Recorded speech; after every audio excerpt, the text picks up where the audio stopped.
Welcome to a supersized episode of the International Comic Crusaders. Yeah, nice. Baby, I'm Al.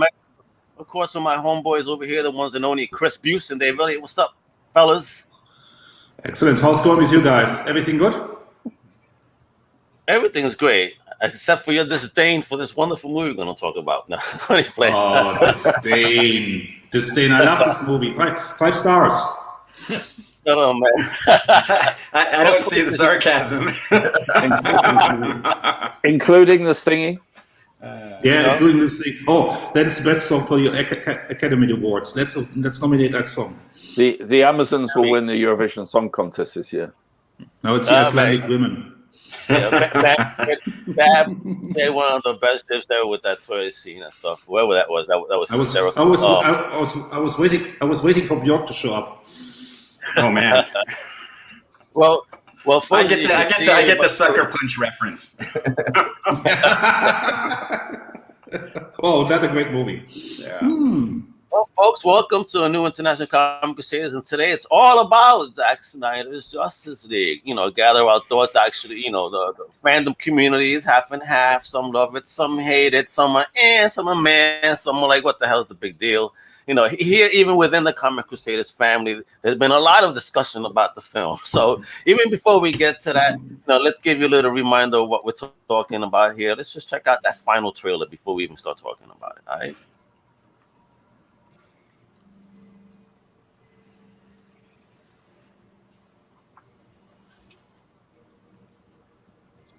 That's a Zack Snyder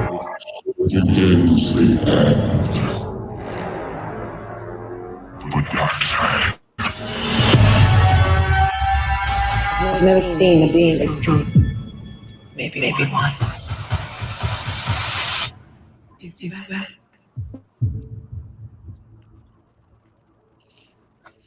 I spent a lot of time trying to buy this. I made a promise to him on his grave. I need to bring us together. There are enemies coming from far away. They serve an old power. This world is divided. No protected here. No lanterns. No Kryptonium. It will fall in his hand. I have turned worlds to dust. All of existence shall be mine.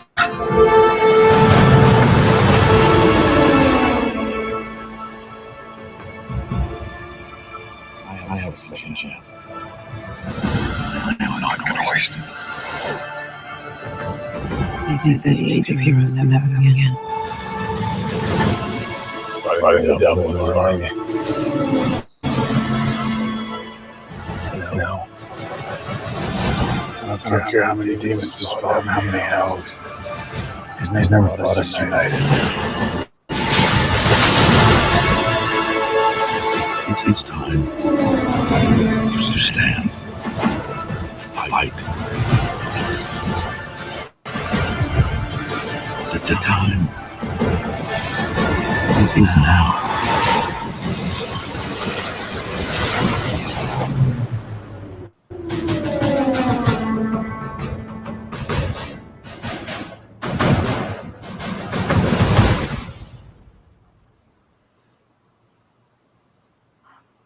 Oh. See, doesn't that want to make you? See, don't you love that? Don't you? Didn't that make you? It was amazing. Amazing. I'm blown away. Sarcasm on point this morning. Yeah. Yeah. Sarcasm. You doubt the sincerity of us. God. Well, and I have long hair, so here we go. All right, so what is it about Zack Snyder's Justice League? Chris, I want to start with you. Since you've been very, very good in the conversation, you come with funny ass points, which is true, and then David as well. Now, you to follow that up because I know that was when I think you heard like, don't you? You guys were funny. Okay. But what is it about a particular version of the Zack Snyder Justice League, if you will, that maybe let's talk about what hurt you right now, or rather you disliked. What was it? What was the narrative? Let me put it the other way around. I'm very happy. I also said that in our chats that Zack Snyder could realize his vision, because I think it's a shame and it was a tragedy that he couldn't. And kudos to the guys from HBO Max that he said, okay, let's let that guy do the movie he wanted to do originally. And there was a lot of talk for 2 years, oh, it doesn't exist, and la-di-da-di-da, and let's get into that later. But I was always great if an artist can fulfill his vision, and this seems to be his vision. And kudos to that, and that is full Snyder. It's a Zack Snyder movie. You can see it right from the first start, and it has all the things I like about Zack Snyder, because I like some of his movies, I like some of his visuals. His visuals are very strong, but it also has a lot of shortcomings. And I think a lot of shortcomings have to do with the script, and I think the script is really the downfall of this movie, because it doesn't hold together well. Also, I think the editing could be a little bit tighter. We have a filmmaker among us, or filmmakers among us, who can speak more to that. But me as a lay person, I think 3 hours maximum would have been a better movie. I see he had the chance to put all in, can do all, and that worked to the detriment of the movie. It could be a little bit tighter. Lewis could have had a coffee less. Even I'm very, very pro coffee. I love coffee, but maybe a scene with Lewis with a coffee less would have been better. I don't know. But there was some stuff I really, really liked about this movie. And just before I open the floor to Dave, just tell me the scene I really loved the most. And it was the final scene with Joker. I didn't expect that. And Jared Leto, you could clearly see that was a different Joker. He clearly got influence from the last movie we saw, what's the guy's name? Joaquin Phoenix. Joaquin Phoenix. He really got some influence from that. It was a very different Joker than we saw in the Suicide Squad movie. Very, very different Joker, much darker Joker. I really like that. And that is the kind of movie I want to see: Batman and Joker sparring off. That was really probably a movie we'll never see. But if Zack Snyder comes back, make that movie, because that is a more interesting movie. Everything else, we'll talk about that later, I think. See, I'm thinking he liked it more because it was at the end. No, it was really surprising, because I liked the Amazons. The Amazon scenes were fantastic. I liked that. There were some story beats I didn't like, because there's this one Amazon warrior who dies, and it's not properly set up. You feel nothing. I didn't feel anything. Oh, she's dead. Oh, woe is me. But the character was never set up, so there's nothing there. It's just visually very striking, very appealing. Connie Nielsen is excellent in the role. And there were some Wonder Woman scenes I really liked. There were some Wonder Woman scenes I didn't like, because I didn't understand why does Wonder Woman need to punch a guy through a wall? I mean, why? And wouldn't the guy just be dead and the wall not destroyed? I mean, there's so much stuff in there. It's like comic booky. Let's make it comic booky, and so that was really ridiculous. But that final scene with Joker was excellent. I really like that. Go ahead, brother. I forgot we have two Daves here. So let's let our Dave Nem, because I know again there was a comment in the chats, the team in the Discord, folks. You guys should join it. Sure. There was a great conversation, and I think there was something that kind of like, wait a minute, this is the way I saw it. You kind of like jumped on it. So how do you feel about it, mother? Yeah, I mean, I think this movie was really a mixed bag for me. I think the stuff that Zack Snyder does well is action. Honestly, I thought that the last third of the movie was outstanding. I kind of disagree a little bit with Chris about the nightmare sequence. I think that is causing a lot of headaches for Warner Brothers now, because we have to restore the Snyderverse, and I think that's directly tied to to that nightmare sequence. I think if they had just ended the movie without that sequence, we would have been fine with artistic vision. Everything would have gone away. As far as the stuff that Zack Snyder does badly, the man seems to be addicted to melodrama, as far as I'm concerned. You know, it's like if he's going to give you 1 minute of drama is good, he'll give you 10 minutes of drama. You know, and he'll give it to you in slow motion. So, you know, and that's what this movie felt like. You know, I in my review on the Capers and Crusaders side, I talked about I think we got. I actually timed it 2.5 minutes of Lois Lane walking slow motion in the rain, holding coffee. You know, it's just like, how much do I need? You know, it's like I understand Lois is grieving, but it's like he just gives me tons of that. The biggest thing that Chris and I had, and we had a really good discussion, and I understood his point, was about Superman. And my point was that I thought that Superman was redeemed in the Snyderverse, not as a character, but in the Snyderverse in this movie.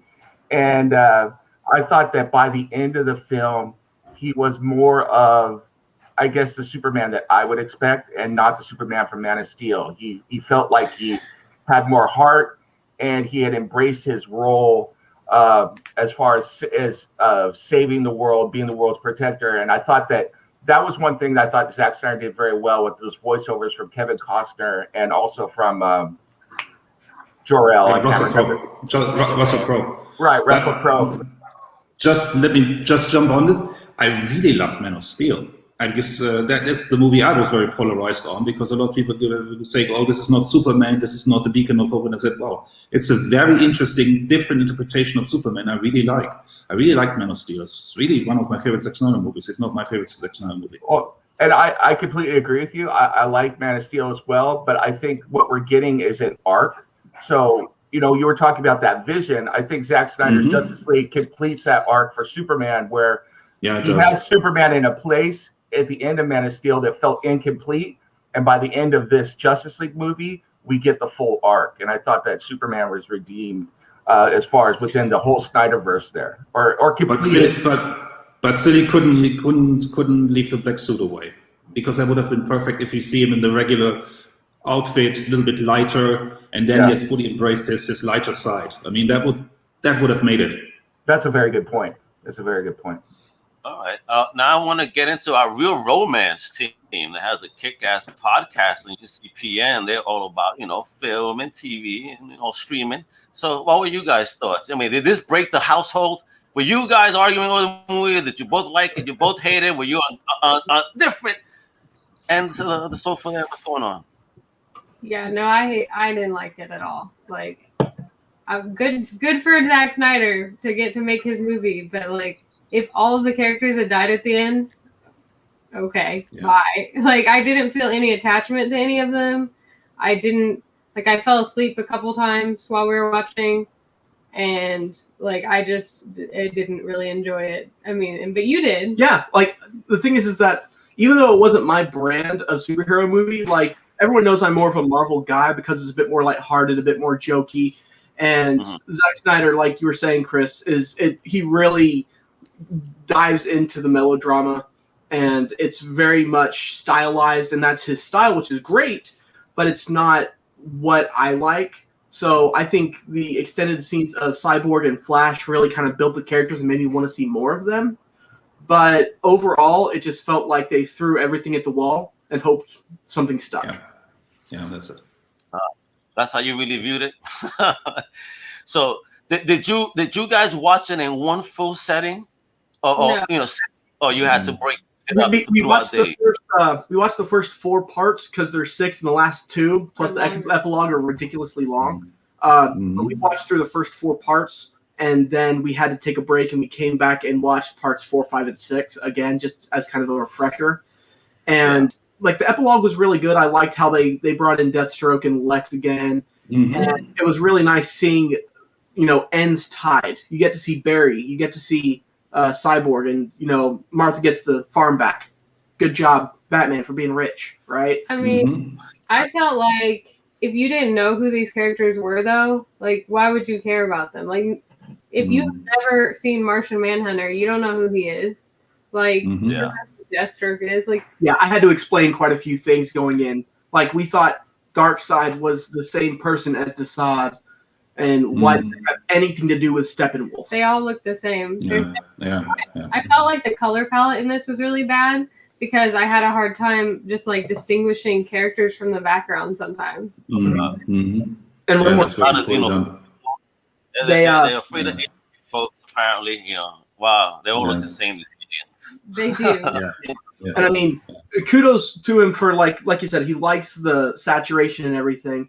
But when you look at it as a whole, like you were saying, 3 hours max would have given me the same story. And it just felt like I needed a break, like an intermission, like Gone with the Wind. Equally boring. Oh, damn. Yeah, I was really surprised that they didn't go. I mean, they could have gone with a real life character for Steppenwolf, and it would have been so much better.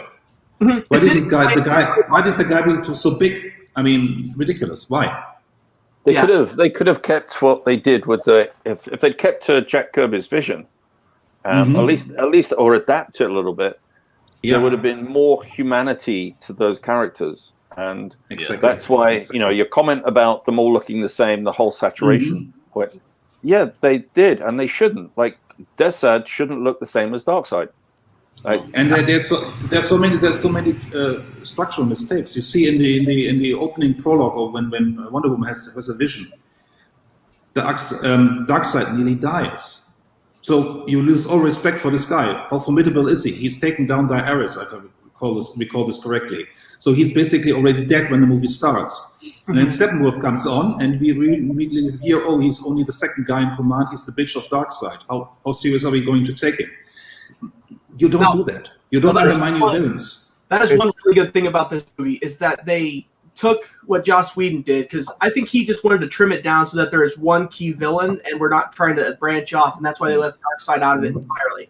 But by including these secondary, or rather primary villains like Darkseid, you get a fuller idea of what they're trying to accomplish. The Mother Boxes made no sense to me in the first one.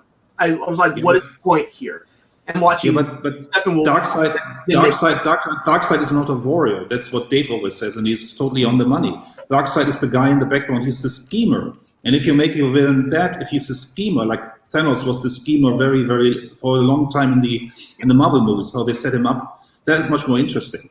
Don't show him in battle. Right. Darkseid is someone Darkseid is someone who can hold his own, and he doesn't need to prove himself. He's quite happy to have other people because they're his tools. Darkseid is a tool. Steppenwolf is a tool of Darkseid. So he doesn't need to leap out of a spaceship, land, and then hit an axe on the ground. Right. I just think the motive was clearer in this movie, even though it was drawn out. I think that the idea of what they were trying to accomplish was better when you make it more about Darkseid and not so much about Steppenwolf, I think. Oh yeah, no, I mean, I agree with you. If you look at this as a movie, if you look at this as a contained movie, and you don't care about, I love Jack Kirby's version, just ignore all of that. Ignore about what we've been given and what we've had so far that led up to it. You can't. I mean, it is that you can't really even compare it to Joss Whedon's Justice League anymore, because they are so different. And I can just imagine that Joss Whedon was basically handed something and say, okay, well, here we've got Zack's made this. We've got 4 or 5 hours of footage here, but we need you to make a 2-hour movie. So take what you can. You're going to have to shoot some other stuff, and give us a 2-hour movie. I mean, I would also say, like, if you'd said to Zack Snyder, okay, this is great. You've done your Snyder cut now. Now edit that down to 2 hours. That you could compare to Joss Whedon's, but to compare the two is really neither one is ideal, but Joss is horrible, but imagine trying to ran something like, you've got this massive pile of stuff that you've got to cut down, re-edit, put some new stuff in. It was just a hot mess to start with. Just want to briefly address what our longtime viewer of Captain Blood of Kirby is writing here about the Darkseid thing I brought up. That it, in my opinion, diminishes Darkseid, and he says, well, basically it doesn't, because Sauron is not diminished in Lord of the Rings. But this is not the way Darkseid is constructed. Darkseid is the guy in the background, and if you compare him to Thanos, because this is very much Marvel's version of Darkseid. Darkseid came first, as most of you know, and Thanos is very, very good in the first Avengers Infinity War movies, in my opinion. He is in the battle, he's fighting, but he's so powerful that they never get to lick him, really.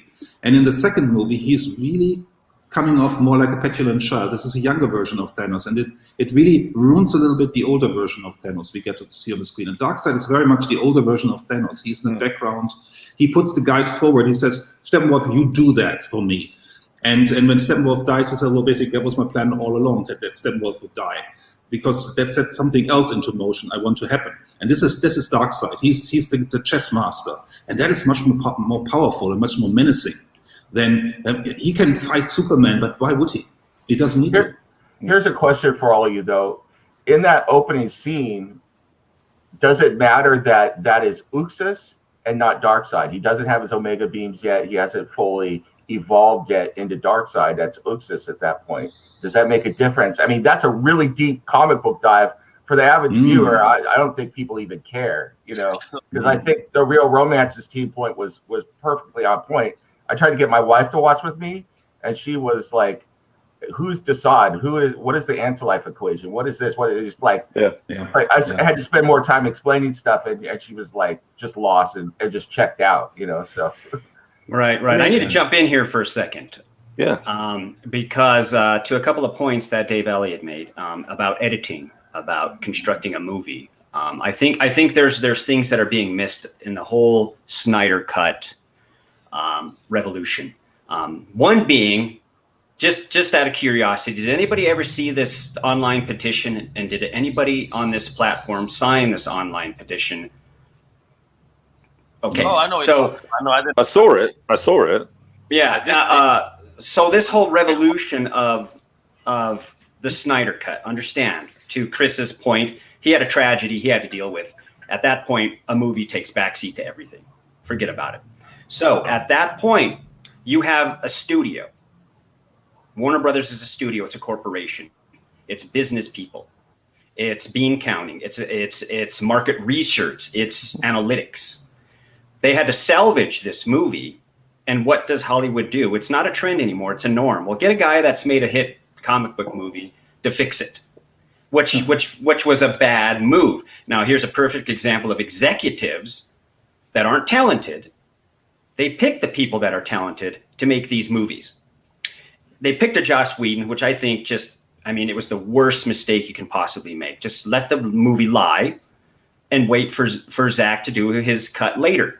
It would have been fine. The timing worked out perfectly. Now, understand, the industry is suffering revenue-wise because of the pandemic. So it's the perfect time for the Zack Snyder redo, not recut, redo. He was given $30 extra million for new scenes, special effects.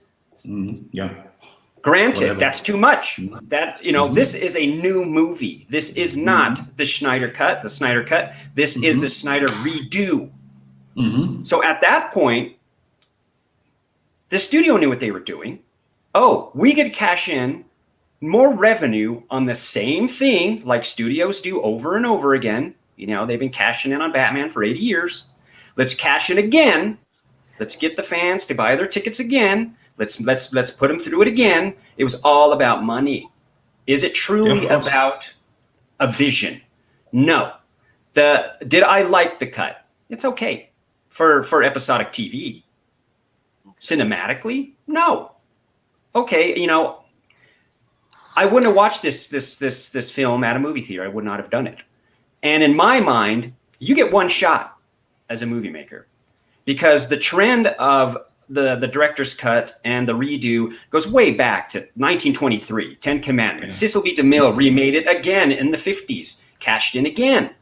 Yes. Then what do we get? But a mere 20 years later, the definitive, we talked about this, Josh, Godfather, the definitive Godfather cut in the 70s. Let's cash in again. Close Encounters of the Third Kind, the second edition. Now, these are the next major players in Hollywood that started this terrible trend of redoing the same art over and over again just to keep cashing in and acting like you're relevant years later. The list goes on. Ridley Scott, Blade Runner, Francis Ford Coppola, Apocalypse Now. This is nothing new. But the point is it's almost insulting that as fans, you got to keep getting duped into this. Well, okay, studio, we made a mistake, but we're going to make it better for you. So come back in and invest more time, energy, and money. See, to me, that's insulting. And I'm like, all right, I'm not going to participate anymore. But I participated in the Snyder Cut because he always does something interesting. I'm not going to say it's great. He always does something interesting. So I went for it. And then, it doesn't take any kind of cinematic expertise to say, yeah, the movie's too long. No, it's too long. The structure falls. You don't need Martian Manhunter. Cut him out. That whole epilogue, cut it out. You don't need any of that. Let's stick to the meat of the story. Because the Snyderverse is not going to get rebirthed. It's not going to happen. They already have the new Suicide Squad coming out with now the Marvel stamp on it. I mean, everything's changing. It's redundant. It's to me, it's just a shock to the system. And it's like not cool. I don't think it's cool. Lance, I think that you make a good point, but what you're really emphasizing in the point on is what's the difference between the DC cinematic universe and the Marvel cinematic universe. What we've seen with the Snyder Cut is the establishment, and I think this is why they went ahead with it. It's what we're going to get is the DCU is following Elseworlds. Like the creative team that comes on board can do what they like, because at DC there is no Kevin Feige. There is no person who has a vision who actually cares enough about the characters to actually see that vision through. So that's and I find this very refreshing. I mean, we talked about this earlier with the Coda scene with Joker, and we said, well, it doesn't fit in this universe anymore. But what is the universe? Make the movie you want to make. There's liberty. But this is the issue. I will say this is what the issue I have though is, I agree. Like Zack Snyder is wonderfully talented at certain things that not everything. And the thing that the difference between Warner Brothers and Marvel is DC hires somebody and they give them the keys. Here's the keys. Yeah. Okay, come back when you've spent the money. Whereas Marvel is like, okay, well, what are you going to do? Oh, okay, we want this. Okay, send us a script. Okay, yeah, we want you to make a few changes. Yeah, let's do this. Okay, because they have a vision that they want you to have your vision, but they don't want you a complete vision that's going to ruin what their characters are. And the point is, even though Disney bought Marvel, they didn't create Marvel. They still know that it has a value as characters and a history. And Kevin Feige, as the head of that, understands that. DC doesn't care. It is completely run by bean counters, and that's so they're going to bring in. They will give that. This is why we're going to probably have J.J. Abrams doing Superman, because they don't care about. They just know that J.J. Abrams has a certain dollar value. When you look at a certain amount of people will go and see this, great, and it's just they don't care if it's going to be a turd. They know that we'll still pay to see that turd.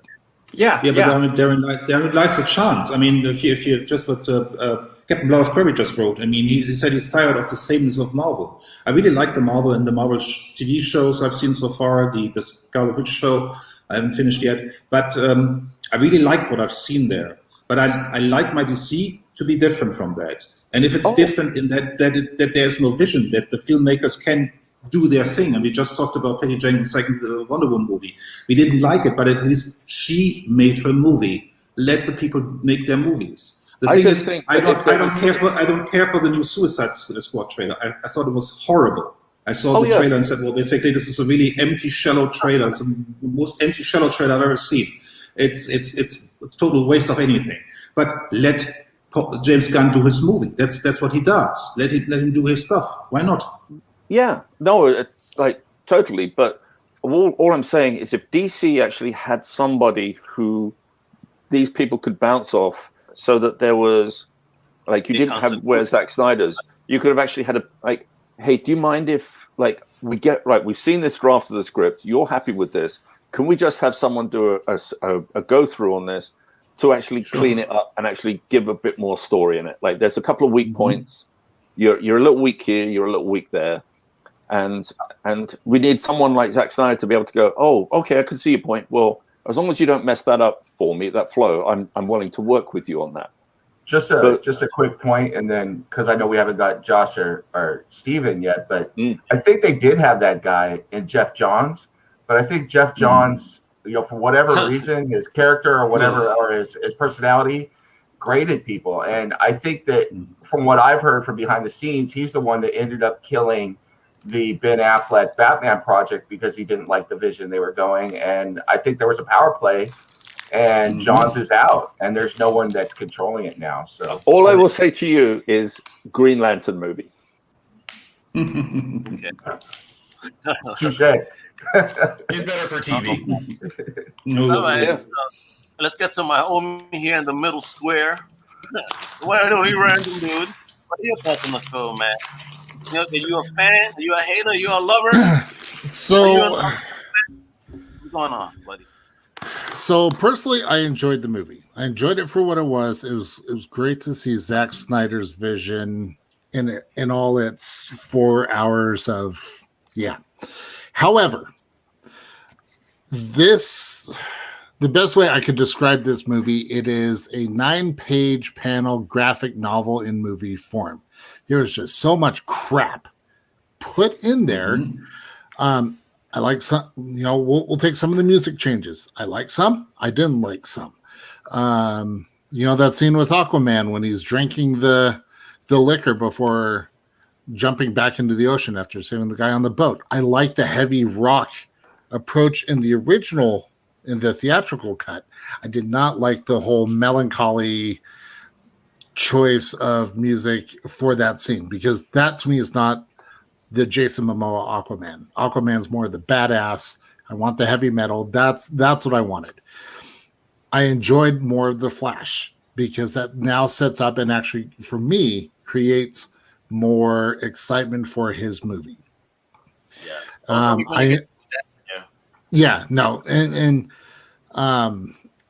biggest thing and my biggest issue with this movie, for 3 years, people complain, we want the Snyder Cut, we want the Snyder Cut, we want the Snyder Cut. Well, you got it, and now you still continue to bitch. So here it is, the studio listening to the fans, giving the fans the cake, they can eat it and go, oh, we don't like it. Pick which thing you're going to bitch about. Either bitch about not getting it or bitch about the content. But you can't be bitching about both. We've become a society of... They don't do it. Yeah, but they don't do it out of their graciousness of their heart. They do it to make money. I realize that's really what it's about. That's really what it's about. The biggest thing, though, is I appreciate the fact that HBO Max is like, you know what? We have a great opportunity here for people to sign up for our service. I love HBO Max. It's a fantastic service, and just the approach that they're taking puts Disney Plus to shame. Any movies that are in the theaters, cool. If you have HBO Max, you can enjoy it here. I would rather spend the money for my service there and watch an okay movie rather than spending 30, 40, 50 bucks just on tickets. Don't forget the treats because, my kids are, and then have to sit through that at the theater and go, well, this is a waste of money. So I appreciate the streaming side of it. Was it too long? Honestly, I didn't really care about whether it being too long or too short. I was very happy that we did not have edited Superman, no mustache, and no cheesy lines. I'm of mixed feelings. It's a 9-page panel movie. That's really the best way I can describe it. It's a comic book. What about you, Shay? From your creative perspective as well, as a big comic book fan, and what are your thoughts on this? Yeah, I think I'm kind of in the same boat relatively as Josh and Nemesis on this. The first 90 minutes were excruciating to get through, just with all the slow-mo and the melodrama and the Amazon lamentation music and, the Icelandic singing and all these things that did not need to be in the movie. But in the middle of this, there was 2 hours of a pretty good film if they had pared it down properly, if they had gotten rid of like some of the ending stuff that didn't need to be there. Some of it, I have a feeling, is Zack Snyder trolling us with the possibility of, yeah, I could make this movie, but DC won't let me. Why don't you have a hashtag campaign? So, you know, all these sorts of things. But there is a good movie in there. I have to agree with Nemesis on Superman. This was the Superman I wish we gotten in Man of Steel. I was not that much of a fan of Man of Steel personally, but I feel like I can definitely see where there was an arc there, and then they did fulfill that, and I thought that they did pretty well. Particularly when they used the voiceovers of Russell Crowe and Kevin Costner. Of course, I wondered where was this Kevin Costner in Man of Steel, but okay, we can roll with that. But I kind of felt like that whole scene was with the idea of he finally found the common ground between the two halves of his nature, and okay, I know who I am now. That really worked, and it didn't need like a lot of dialogue or anything to do it. That made the point perfectly. So things like that I really liked. I think Snyder is very big at, you know, big epic sort of shots, action, as you people have mentioned before. The Last Alliance of Men and Elves, basically, in the past, that's what I refer to it as. It just reminded me of that. That was, I thought, really well done, and that could have been a really good movie in and of itself. I thought that was really good. But, you know, stuff like Wonder Woman, I think she was probably the worst handled character, honestly. I didn't like her decapitating Steppenwolf. I'm more of a fan of more the classic Agent of Peace sort of version of the character, and I just didn't feel like she would have killed a decapitated enemy. I know Mrs. and I went back and forth on that. But that decapitation, you have to admit, it was pretty satisfying to see Steppenwolf's head run in or roll in, and Darkseid just goes squish. It's funny, yeah. Gratifying. That's what Snyder does. He has things that visually look cool and make no sense when you think about it. And there's a lot of that. I mean, he does a lot of very self-indulgent stuff. And to Josh's point about Aquaman, you know, the beginning sequence, and to points to Chris and Dave Elliott was like, okay, we got to understand, this is a comic book movie, and you got to kind of just take a back seat and go, okay, you know, it's not Lawrence of Arabia. It's not, you know what I mean? Mm-hmm. You got to put those things in perspective. And, you know, to see Jason Momoa, you know, take his shirt off and he's all tatted out. And I'm thinking, well, where did he get his tats? At the Atlantean tattoo shop? I mean, what's going on here? This is flash and flare for the sake of flash and flare. Is that really Aquaman? I don't think so. Anyways, I'm watching this. Let's just go for it. You know, you put up that blinder and you go for it. So cinematically wise, directorial wise, you know, I'm not going to push it that far because you really can't. People in capes. You know what I mean? Aliens. It's like, okay, I get it. Let's watch this and have fun with it. I love Superman. I mean, you go see Superman to see him fly. You see the cinematic aspect of what he can be. It's bigger than life. And that's what you want to see. But it doesn't save a movie. No, that's exactly, but that's not what I don't agree with, because I was following this podcast the other day where they talked about genre movies, and they said, well, basically, John Carpenter's The Thing. It transcends genres. A horror movie is not supposed to be as good as The Thing. What an idiot comment. Because make a movie independent of the genre as good as you can. And you can have a movie with guys in capes. I was referencing before we got live. Oh, you definitely can. I was watching Star Trek, the old series. I was watching the Enemy Within. That's written by Richard Matheson. That's a movie set in space on a starship, but it's about deep emotional themes. And it's not important that these guys have phasers and that they're in space. It's really about the characters. And it doesn't matter if you have guys in a cape. You can make a very, very compelling movie about superheroes. This is not it. You're right, and to that point, I mean, it is about the characters, but you still got to line them up in order by size, and you got to have those dynamic shots. You know, it's imagery that comes from comic books. It's imagery, I know. And it's imagery first and foremost. Yeah, but the image in comic books, they mean something. The moment Joe Shuster and Jerry Siegel set out and created Superman, there was these bankrupt kids in Cleveland, and they put a guy with a cape on a skyscraper. It meant something. It was not there to be, oh, this is so cool. No, that was the champion of the oppressed. This was the avenger for the guys who had no voice. And it meant something. If you just put this image of Superman on a skyscraper nowadays, like Zack Snyder does it means nothing. And that's the problem.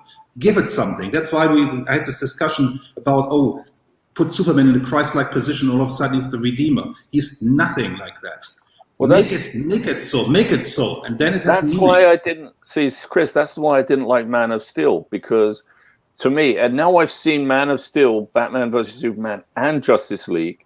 Like I know, like Nem said, the satisfying Superman arc.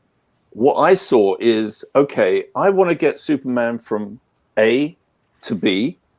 I don't care what happens in between. I'm just going to put things in to cause an effect that's going to be Flash. But I'm going to get that. So you're feeling satisfied at the end of all these movies. That's why Man of Steel had again. It's the same flaws as Justice League.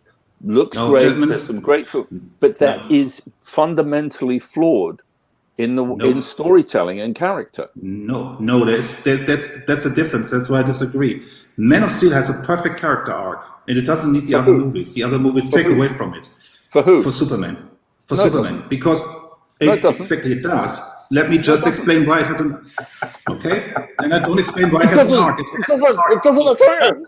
I guess in the grand scheme of things too, when we talk about these iconic things of Schuster and they're making the character of Superman, I have to rewind and think, but they also read John Carter, and this is, and it's like, okay, so it is another interpretation of a theme, and in a sense, I think, as mediocre, and I love the books, Burroughs' books, John Carter's. I read them over and over, and I think the last movie they made was fantastic, and it just didn't catch on. That's the Superman I want. That's what it should have been, and I would have preferred to have John Carter over Man of Steel, Justice League, anything. I would have liked to see it go back to a time. It's swords. It's your brawn. It's your brains. Let's get rid of all the flash and flare, and let's just stick to the meat of the character. Unfortunately, John Carter doesn't make money. Superman makes money. Yeah, Batman makes money. That's true. And they tried, but I'll give them that. True. They tried. I want to make the difference really is that with when you compare Superman Returns to Man of Steel, Superman Returns is about nothing but movies. It's about rehashing the Donner universe. If you like it, then you like Superman Returns. Man of Steel is about an outsider who finally gets a home. That's the last line. Welcome to the planet. Man of Steel is a movie I can identify with as a nerd. It's an outsider movie. An outsider gets a home. That's a beautiful story. That's the best story Zack Snyder has ever told. And that is really the essence of Superman. I don't want to get too sidetracked, but to Dave Elliott's point before about one person running the show, and then to Steve's point about Wonder Woman, I think if you look at Wonder Woman across all the movies, I think that her character most clearly shows that no one is in charge of this whole universe and what they are. Because I like Justice League, The New Frontier, that Wonder Woman, the Amazon warrior princess, that was very good. Who kills people and everything. I like that Wonder Woman. I like that strong Amazon warrior. But you look at the Wonder Woman we've got. The Wonder Woman from BVS is a socialite. The Wonder Woman in the first movie is the fish out of water and like the very naive princess. They're all different. Every single version. So what Wonder Woman, and they're supposed to all be in the same universe. So, what is Wonder Woman at this point? We really don't know. And that's possible.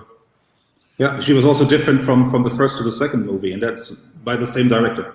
Because I think that as far as her cutting Steppenwolf's head off, I think that worked. To be honest, I think that why shouldn't she be like that? She's a warrior. She's an Amazon. Like, it's to her, it's cutting the head of Minotaur off.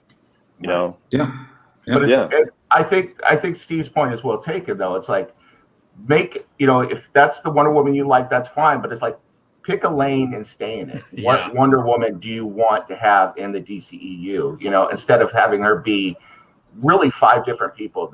She's been in 5 movies, I think. Yeah, something like that. Yeah. So, but yeah, the problem though is we're seeing the same sort of narrative and disconjoins characters in the comics as well. I mean, you take Wonder Woman for example. We just finished the Future State, and Wonder Woman was all over the place. Now, I'm excluding the Future State Wonder Woman because she's fantastic, and I would love to have her for the rest of time. I'm done with Diana. But this movie really kind of describes the state of DC Comics in general, with it just being a jumbled mess. I guess the big aspect though is what do you do after 80 years? Well, I think look, we're trying to reinvent the wheel. That's what's trying to happen, and it's directors and studios are like, okay, you had this vision, okay, cool, let's take it in this direction. And I think we're going to see that with Robert Pattinson's version of the Batman when that comes out, because that's taking a very different direction. But we even taking just Justice League, you've got Joss Whedon's and Zack Snyder's, 2 very different films, 2 very different feels and tones. Joss Whedon's is very Marvel-y. Zack Snyder is not. Mm-hmm. Yeah. One thing that I was going to say was when you go in, I was going to piggyback on you, Josh. You were talking about the music. I loved Wonder Woman, and I loved having her theme incorporated when she was on screen. But the Lamentation music, every single time she entered panel, completely took me out of it. Like, it would be like we'd have good rhythm and stuff, and then that Zack Snyder, and you're like, shut up, just stop, please. Yeah, well, but the problem with that is we already have this foundation of from the Joss Whedon cut. That's what I'm going to call it, the Joss Whedon cut. We've seen it, a lot of scenes are similar, but because of how that played out, that set the foundation and the bar of what we're judging off of. So to have this different movie takes a very different turn. I agree. The lamentation with Wonder Woman when she busts through the doors, I was like, okay, let's move on to that. Let's just get to the Wonder Woman theme. That's the best part. No, because it worked in Mascara. It worked when she was on the island and when they were doing this really tribal, ancient stuff. But when she was in the bank, it's like that doesn't really. Yeah, no, I agree. Music didn't really fit. I definitely agree with that. But then when we have like Superman taking that first flight and you get that was good. The Man of Steel theme, perfect. I mean, they really need to pick and choose music that's appropriate for the respective scenes. Flash scene was weird. It worked some ways. It didn't work. Which Flash scene? Are we talking the hot dog or the first one where he's grabbing hot dogs? Okay, yeah. That one was a little off music wise. I was like, really? I did enjoy the hot dog scene though. The focus on that was just great. And a lot of things that when you make a big gigantic studio movie like that, in a sense now directors still make the movie by committee.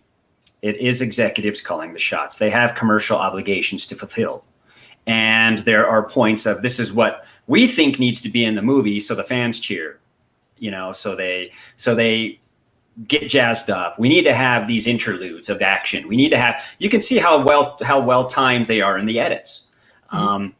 Musical choices. Who's the most popular musical person of today? Well, put them in there. Let's see if we can sell the soundtrack a little bit more. So really, when you look at the gigantic big studio movies, you're looking at a substandard version of where it came from, and that's just the way it is. If it was done more independently, you would see the true arc. You would see the story. You would see less interference. But in the big studio system, it's interference. It's negotiation with a panel. It isn't here, director. It's all you, and it's 100% on your shoulders. No, they'll take the blame and the credit, good or bad. But in the end, it is a movie made by committee. That's it. Yeah, I would agree with that. Look at Steppenwolf.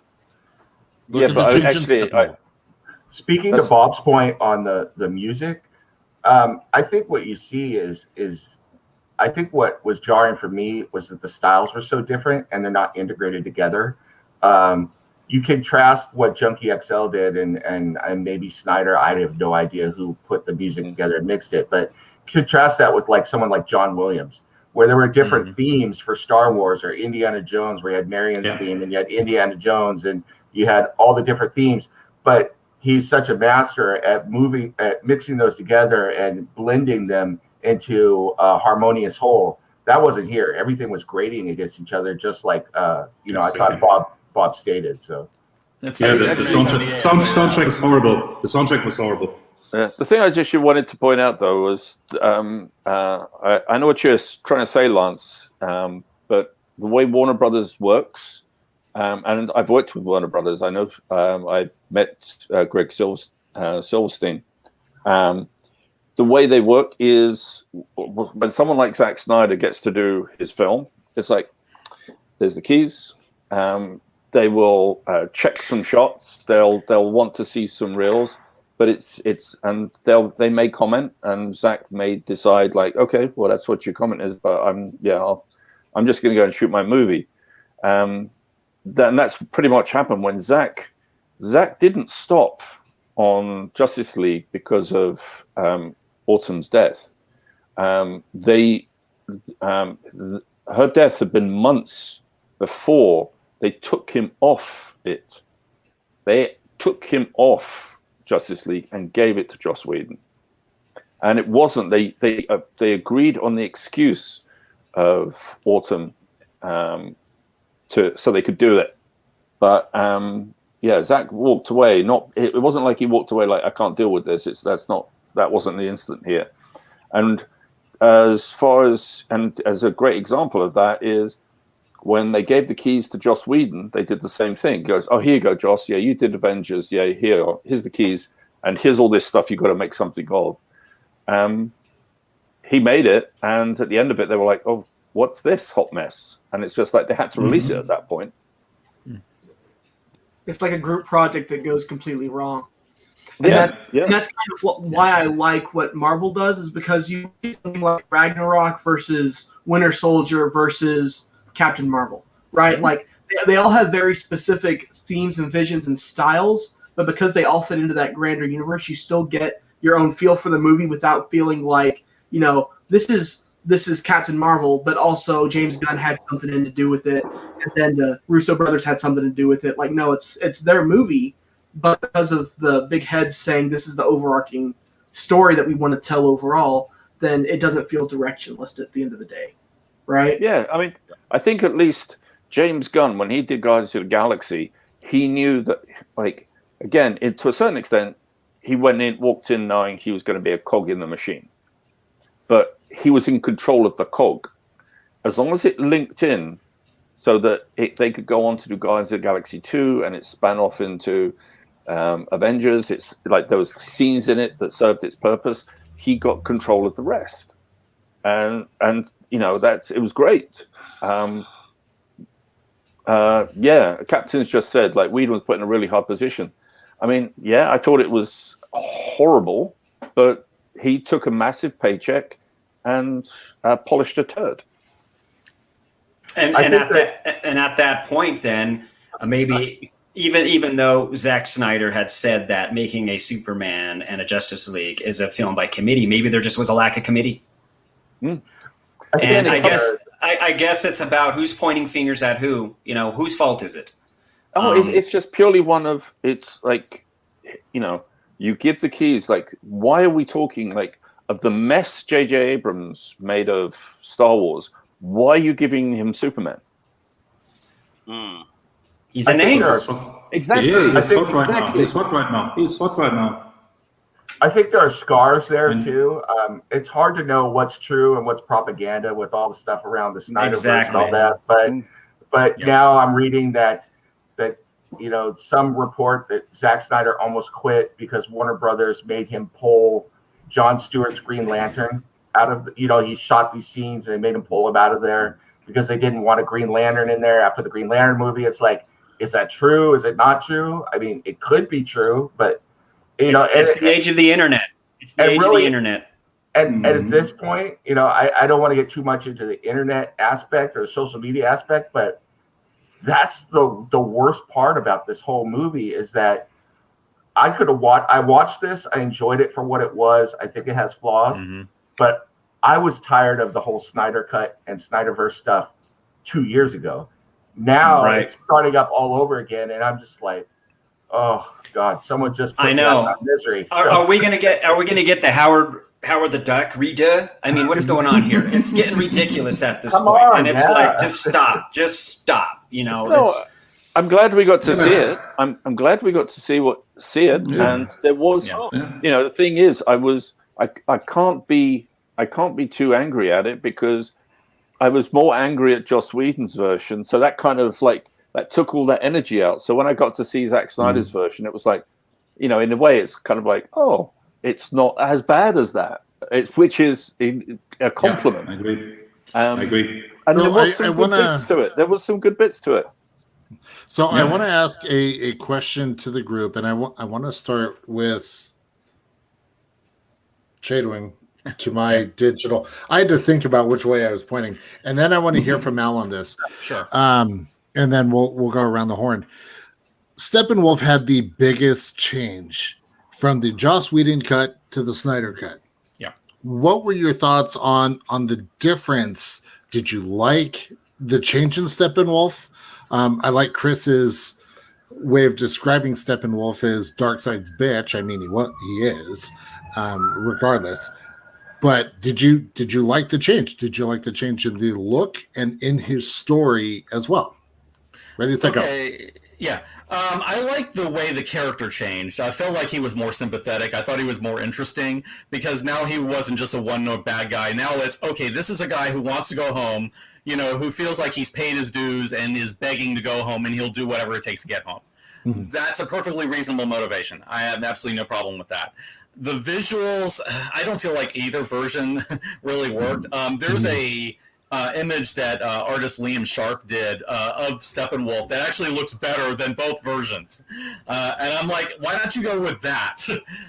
Because it just seems like they kind of overcompensated both directions, and I don't feel like either of them looks like Kirby Steppenwolf or even evokes it very well. Mm-hmm. You just have some guy that has horns and looks big in a CGI.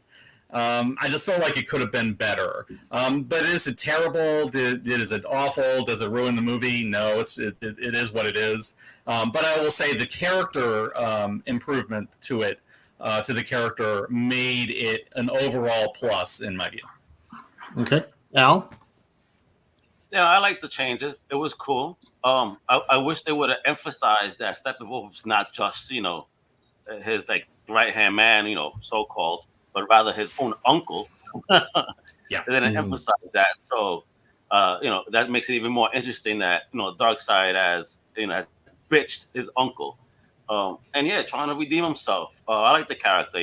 I like these characters. They're snively, they have their own agenda. They sneaky little bastards. I didn't trust them throughout anyway.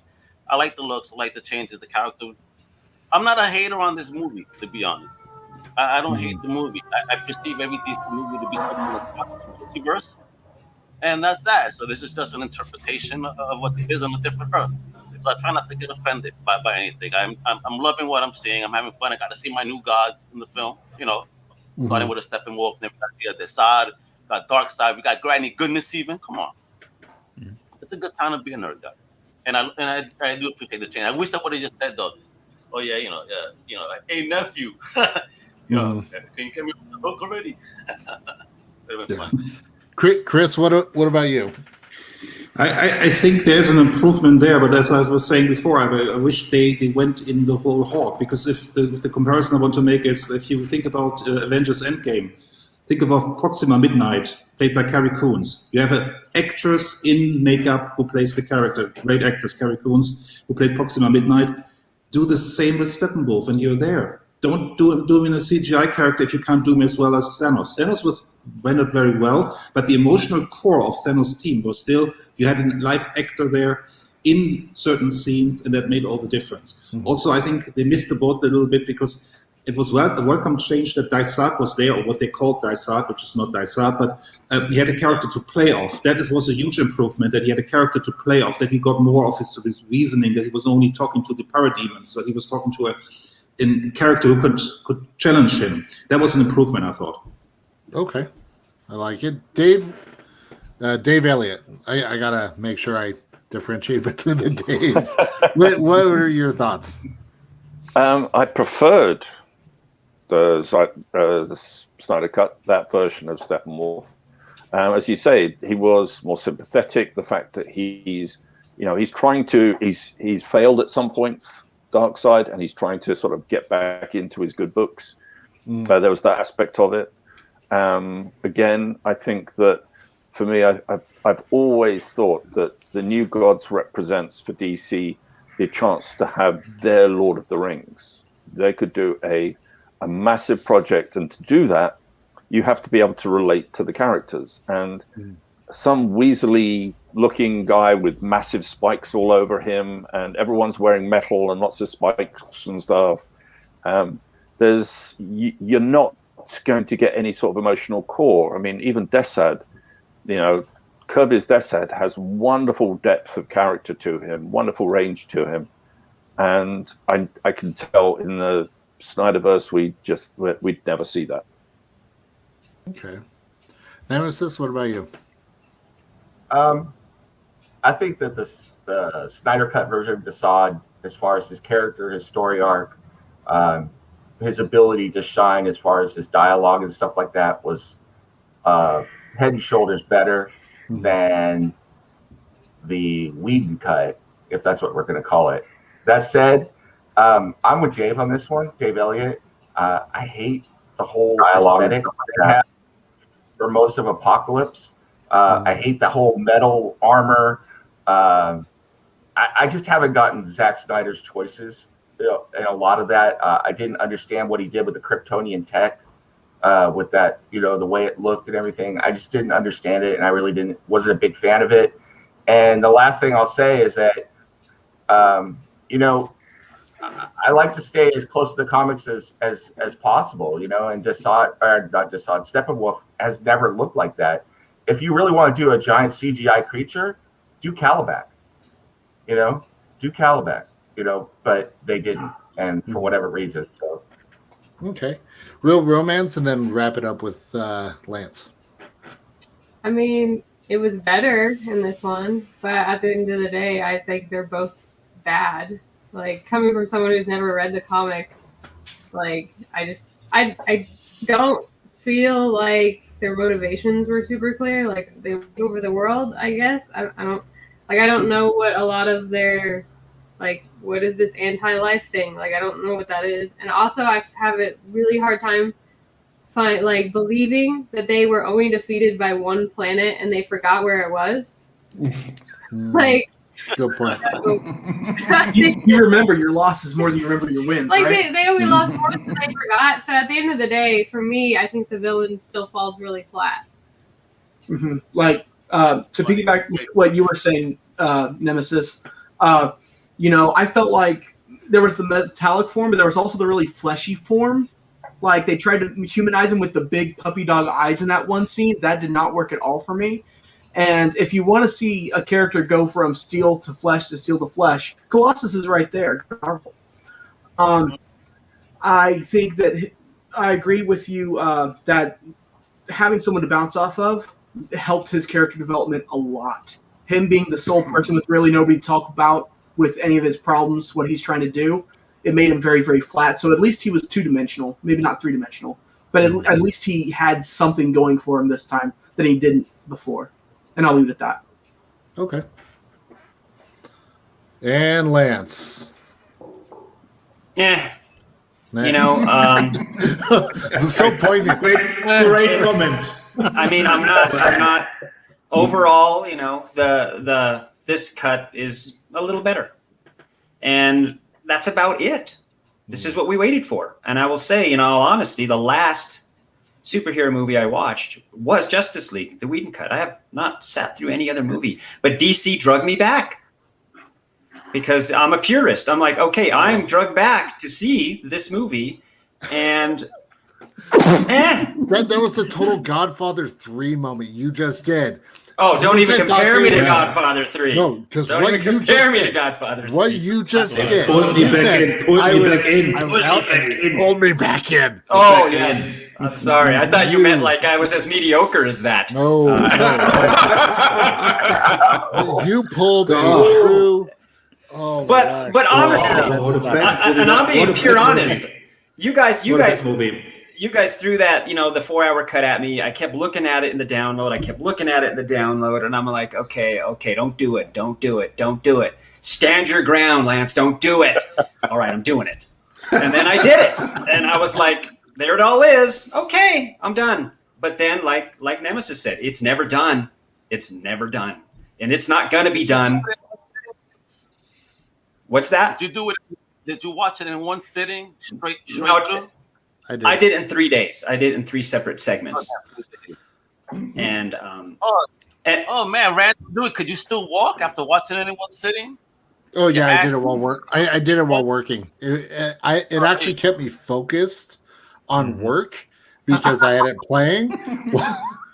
it made that shift fly by. It was great. That's saying something. Made work enjoyable. Yeah, but how many of you would have paid for this movie? Not me. In theaters? No.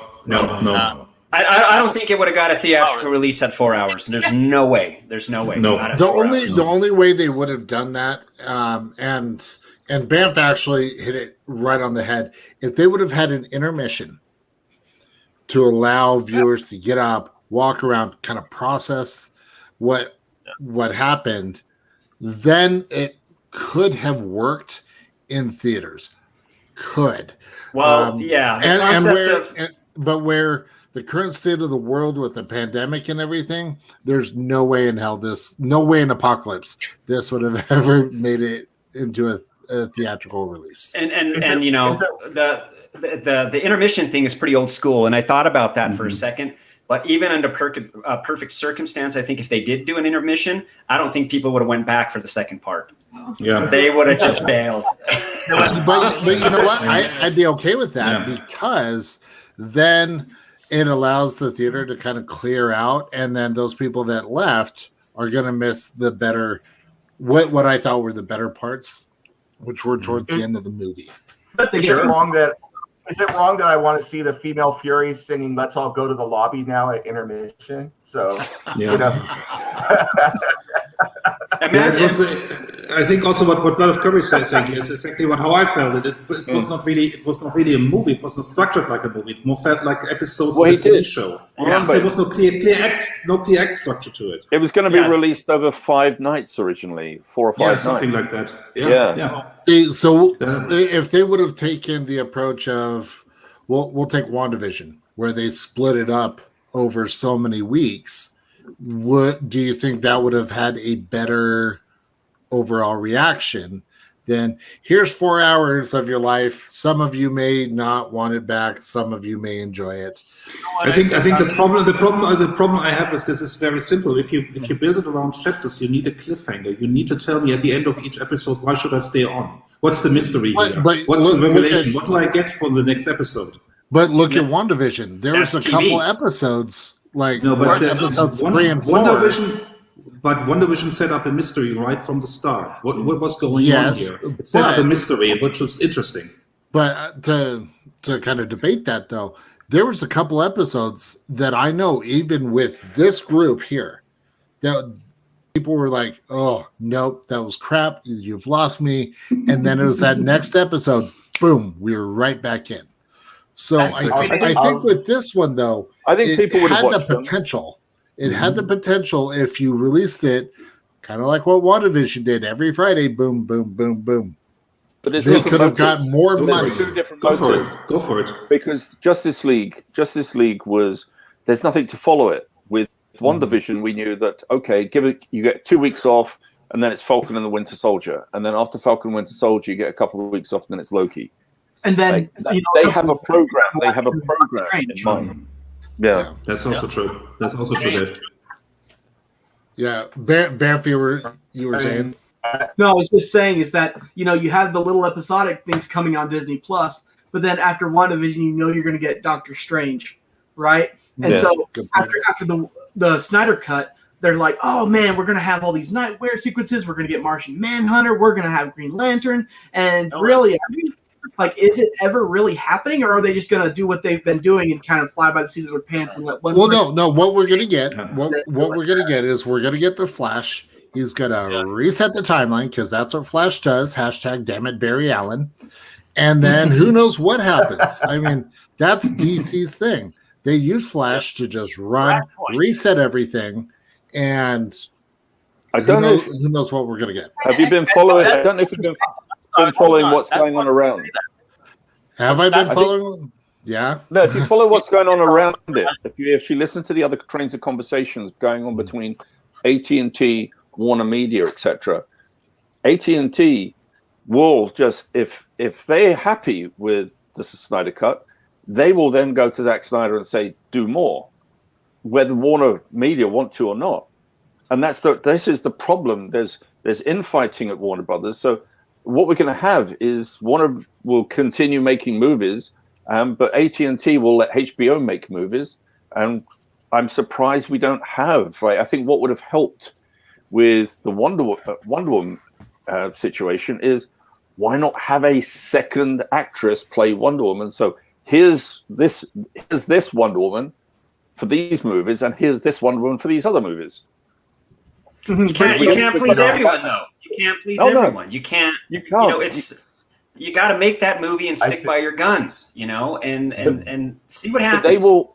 But the point is that AT&T and Warner have always been about money and bean counters. So what will happen is whatever was most popular and what they think they can sell. So if Zack Snyder, same with Disney, same with Paramount. I mean, that's every studio. Oh, it's all about the money. Everyone's all about the money. But the difference is, DC wants Disney, and through Marvel want control. So they're controlling the outlay of the material, the content, and they're just going to keep pushing and pushing and pushing. DC are like, well, we've got no real direction anyway. So you go off and do your thing. You go off and do your thing. Hey, Nem, you do this with Superman, but Chris, you can go do this with Superman at the same time. I would like to see that. I think your point is really well. Do that.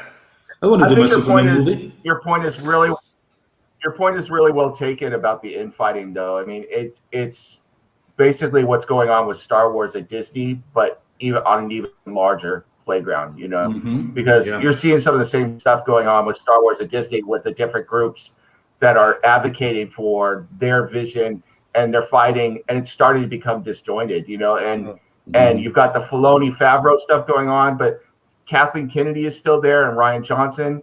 And if that trilogy comes out, with them, now you're going in two completely divergent directions. I believe Rian Johnson's trilogy is officially dead, as from what I've heard. Did he say he's still making it?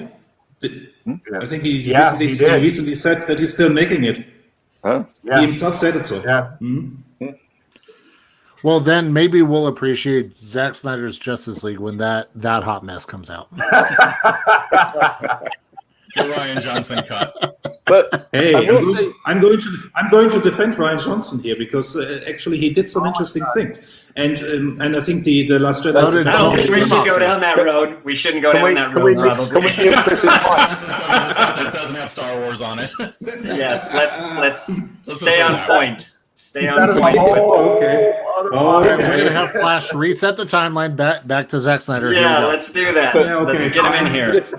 Okay. If we keep on point with Zack Snyder right now, that what were you saying? Well, they could just Days of Future Past it and just just restart all over again. But we don't want to see only it didn't.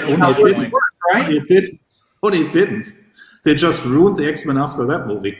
Oh yeah, I mean they did. But they run the risk of doing that with WB too. Like they say, Flash resets everything, and that's really no guarantee that it'll be any better or connected. They could just recast everyone after the Flash. By the way, Flash is the worst character in Justice League, hands down, because that's not really. This character makes zero sense because he's this highly intelligent guy, and the job he's going for is to dox it.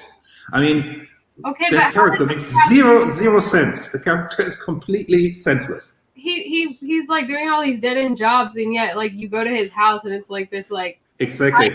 Where's the money? And where did you get this? And the stuff is Iris. The stuff is Iris was totally once again you can't that was totally browbeat creepy. That guy is a creep. That guy is a browbeat it. I mean, I'm obsessed with where money comes from in superhero movies. I'm obsessed with how an Atlantean gets tattoos. You know, I mean, squid. Yeah, a super squid. You know, just giving you your pattern. Squid is a tattoo artist, all like decked out with spikes. You know, I would, piercings and let's do your. Well, they've got way more arms. They make better ones. They have the real ink. They have the real ink. I will say this for the Flash in the Zack Snyder version. I thought that it was better than the Joss Whedon version for this point alone. I thought that the Flash in the Joss Whedon version was an absolute coward. And you didn't see any of his... What are you talking about? He just potential pushes people and runs away. Yeah, exactly. Save just one. In that scene underneath Gotham Harbor, I saw the potential for Flash from the comics in that he was dodging blasts and then came in and was doing some fighting. So I was like, okay, this is a better Flash. Is it the Flash that I would have in my dreams? No, but it was better than the Whedon version for sure, as far as I was concerned. CW is better than both. I'll just throw it out. I thought it was interesting that he brought in the Richard Donner escape plan for he used Flash to turn the time back. I was thinking the same thing, and I'm glad you said it because I was like, wait a minute, that's not. Come on, guys. They should have played John Williams' Superman theme at that point. Then it would have been the Whedon cut because remember he did that. He put in the Superman theme and the Batman theme from '89, and it was just like, what are you doing? Why would you do that? Those are the past. Don't do that. Oh, let's put a pinch of this, pinch of that. Oh, yeah, no, but yeah, little bit of fan service. Huh? Yeah, but we'll see.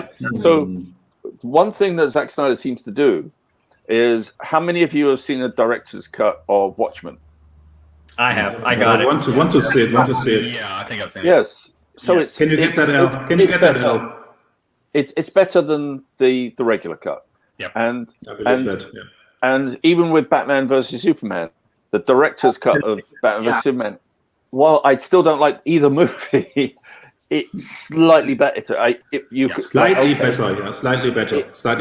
You put some of the information that should have been in there back in there. It tends to get better. And it's sad that we have to wait till after the fact, though. So once again, the whole concept kind of handing him the keys. Well, if you had the keys, why aren't we seeing that version first? Why do we got to wait to see the redos and the recuts, and which are usually better? It's like, why are we waiting to see it twice? And all these explanations that you get after the fact that he does to explain, things that look silly. Yeah. But that's because it's. I was just going to say, if you know that Zack Snyder's if you know that Zack Snyder's going to shoot a 4-hour movie and you want him to make a 2-hour movie, don't you think that's you're setting yourself up to spend too much money in the first place? Well, yeah, I call it the James Cameron effect. If you read any of James Cameron's screenplays, he's loaded with redundancies. And when you see his cut of the movie, he's the guy that realizes, I was really redundant. I said this 3-4 times. We got the same scene over and over again. So that's why I pared it down. But here are the extended scenes in this Blu-ray to see what I was driving at, because it was a good performance. And those are screenplays that I studied because, it's different when you get all the money thrown at you by the big studios versus an independent where if it ain't on point on that script, your actors aren't even going to trust you. You need to show up and you need to nail it. And that's the edit you get as you're directing and making the film. I already see what my edit's going to be. This is exactly what I need to progress the story forward. No slow motion, no goofiness. I mean, look at the Nolan cuts of Batman. He doesn't do all that extravagance. It's just a movie. It is not slow motion over and over again. It isn't flair for the sake of flair. It kind of has that James Bond feel to it. And it's fun. This is why you're winning awards for your movies. That's why I wanted to ask. Thanks. When are you going to make a slow motion movie? Never. I mean, it doesn't propel the story forward. This would be a great. Exactly. I think this would be a great Cinema Crusaders pod, is to look at the de-evolution of Zack Snyder over, 3 films. Let's say 300, Watchmen, and then this film, because you can see that he indulges his bad habits, and it's just gotten worse over time. 300 was tight. True. Yeah. Well shot. At least Watchmen. Mm-hmm. You nailed it. You nailed it on that. Well, it's kind of like Michael Bay movies. What do we get out of Michael Bay? Explosions, explosions, explosions. Imagine if Michael Bay and Zack Snyder teamed up, we get slow motion explosions. And girls. 4 hours worth. A 4-hour explosion in slow motion. Throw in J.J. Abrams. We can have some nice lens flares. Stanley Tucci and everything. Yeah, lens flares. I'll set to some of Bamp's favorite world music there, the screeching, as the slow motion explosions going on. Yes. Which is so weird, because we're talking about evolution. I mean, J.J. Abrams he didn't start with Lost, he started with Felicity, if I'm not wrong. But look at Lost. The pilot of Lost is still 2 hours of excellent television. And J.J. Abrams did that. And nowadays you can't watch this shit. And when he did the pilot on television, he did such a killer job. Yeah, but and you're right about the. I was going to say, if you've got a good first act, that's great, but you do really need a second and third act as well. Yeah, but as a pilot to kick off a series, the pilot for Lost is brilliant. It's still brilliant. It still holds up well. And in the grand scheme of things, when you look at 300, I mean, they had the best roadmap to go by. You can't go wrong. That's the point I was just going to make is the 300 as a story, there's no padding in it. There's no how am I going to make this, how am I going to turn this massive epic into a 2-hour movie? It was like, no, it's there. You didn't need to. There's no padding. There's nothing to cut out. It's all there. 7-8 pages. So what is it? Right? Yes. And once you get over painted on abs, and once you get over, the sky always being dark and never the sun shining. It's Grease. Come on, man. I mean, when you get over all these flares, you're sucked in and you enjoy it. Same with Watchmen. But, Nam's right, man. I mean, Sucker Punch, I was really excited about, but it's a mediocre prison movie. I'm going to go watch Cool Hand Luke again. You know what I mean? Yes. But, wow. Whoa. That's out. Whoa. Yeah, that was something. So, but anyways, I mean, think about it. It's like, okay, he's given source material that's tried and true. What happened? What happens?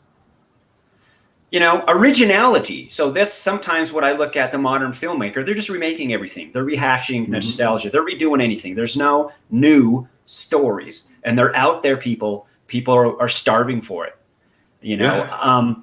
And if you have the source material, 80 years of source material put in front of you, and you blow it, you should only get one shot. I think part of the problem, I'm not going to say it's a problem. I think part of the diagnosis for what is happening with Zack Snyder, though, is that he had success, and that gave him more freedom to do what he wanted. And like I said, it indulged his bad habits. And it happens to all of us. I mean, I'm writing a book right now, and my wife is editing it. And she's very straightforward with me. She comes back and she says, you have a bad habit of using these kinds of phrases and stuff, and I hate it. And it's like, it's hard to hear, but it's stuff I need to hear, But once you become successful, sometimes you don't hear that anymore. And I think someone, Zack Snyder and a lot of artists need that person in their ear saying, look, man, I know you love slow motion, but 45 minutes of slow motion is just too much slow motion. You gotta pare it down, pal. So definitely. Well, I hear this a lot in the movie making community, not film, because they're doing HD. What kind of movies do you want to make? What do you want to do? Well, I want to do like Avengers, and I want to do it. And I'm like, whoa. there are 2-3 people on the planet that are going to be able to make those movies. You know, what do you want to do, and what kind of story do you want to tell? Because sometimes I go out and I somewhat solicit, like, who's writing out there, who's doing something. But when I hear Star Wars, Marvel, I'm like, all right, I guess I came to the wrong meeting, you know, because I want to know, you know, what's the meat? What story do you want to tell, regardless of the format? You know, you can argue all day long, film, HD, but it doesn't matter. At the end of the day, is it quality and is the story good? Exactly. And will you just go, yeah, man, I want to watch that over and over again? Exactly. You know, that's and then look at the reference to Godfather. I mean, the Godfather book is very different to the movie. Oh yeah. Francis Ford Coppola said, well, basically, what is the story about? The story is about a family. It's not about sex and this and that. It's about family, and that was the focus. He focused on, and that's why the movie is so good. He has a focus there, and he tells the story. The second movie is the story of a father and a son, and the father who's great, who has compassion, and the son who's a cold fish. It's a great story. Yeah, and he took the great material, a great source material. That book is amazing, and he turned it into something cinematic, like Apocalypse Now. Because but he understood that he had to tell a story for a movie and not a book as a movie. Exactly. You know, I know we're running on time and everything, but I want to ask this question, kind of like what Josh did, and kick it around to everybody. What are your top 3 DC films as they stand now, and where does this version, Zack Snyder's Justice League, fit in? Is it in that top 3? Where is it? If it's not, where in relation is it? So are we talking overall, or are we talking DC Universe, the most recent ones? The most recent ones, DC Extended Universe, DCU. So I'm gonna start with Real Romance Team. So Brittany and Bob. I mean, I don't like know. I like the ones that aren't really tied with Snyder. Like I really like Shazam. Shazam is probably my next favorite. Shazam was a really fun one for me. It had the most comic booky feel personally, and I personally like Aquaman, even though you weren't a big fan. I'd say Wonder Woman is number 2. Yeah, but I don't even like. It's not that great. But yeah, BVS is bottom of the barrel for me. Man of Steel is okay. I guess Aquaman's number 3. I don't know. Like, yeah, I don't really like. And I like aspects of Suicide Squad, but it wasn't like. I don't like Batman. Sorry. I think he's a bad character, and I know that's not popular, but I just don't like Batman. So where would Zack Snyder's Justice League fit? Is it top half, bottom half? I mean, I think bottom. It's middle of the road. Right in the middle. Yeah, because it's better than what they did with the Whedon cut and most of the stuff that we've seen on the Snyder side. But the ones that were by, Patty Jenkins or whoever, I think those just kind of appeal to me as a comic movie fan. I'm never going to watch it again. Yeah. If that says anything. Like, All I'll right. never watch any of it.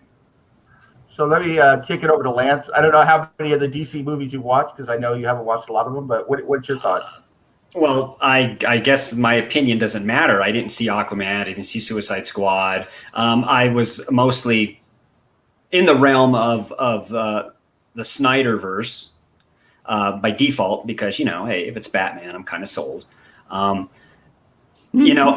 think overall, I don't know what to pick, but Justice League is mediocre at best compared to a Man of Steel and Superman versus Batman, but then that doesn't count because that's still part of the Snyderverse. But like Aquaman, Wonder Woman, I panned Aquaman completely. Wonder Woman I was hyped for, and then I was like, okay, perfectly cast, but it didn't hit.